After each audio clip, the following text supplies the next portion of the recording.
ஒரு நார்மலாக நம்ம ஒரு பேரநார்மல் மூவியில் ரொம்ப பயமுறுத்தி அந்த மாதிரி கொண்டு போகாமல் ஒரு ஹியூமன் நார்மல் பர்சனுக்கு நம்மளுக்கு கனெக்ட் பண்ணுற மாதிரி சயின்ஸையும் கொண்டு வந்து ரிலேட் பண்ணியிருக்காங்க.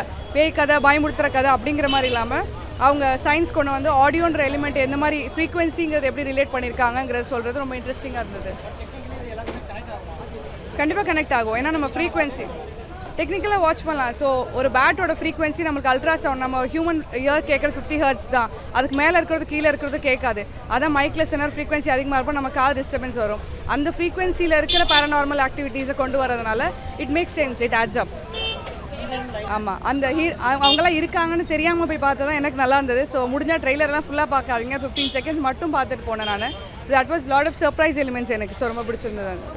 அவங்களுக்கும் சின்ன ரோல், இன்ஃபேக்ட் அவங்க ஸ்க்ரீன் டைம் ரொம்ப கம்மி தான். சிம்ரன் மேம்க்கும் சரி, லைலா மேம்க்கும் சரி ஸ்க்ரீன் டைம் ரொம்ப கம்மி. பட் இருக்கிற ஸ்க்ரீன் டைமில் அவங்க பண்ண வேண்டிய ரோலை ரொம்ப நல்லா பண்ணியிருக்காங்க. எஸ்பெஷலி லைலா மேம் இது வரைக்கும் நம்ம பார்த்த கேரக்டர்ஸை விட இதில் வந்து அவங்களோட ரோல் ரொம்பவே டிஃப்ரெண்ட்டாக இருக்கும். ஸோ பார்த்து லைலா மேம் இப்படி நடிக்க முடியுமா அப்படிங்கிறதும் தெரிஞ்சது.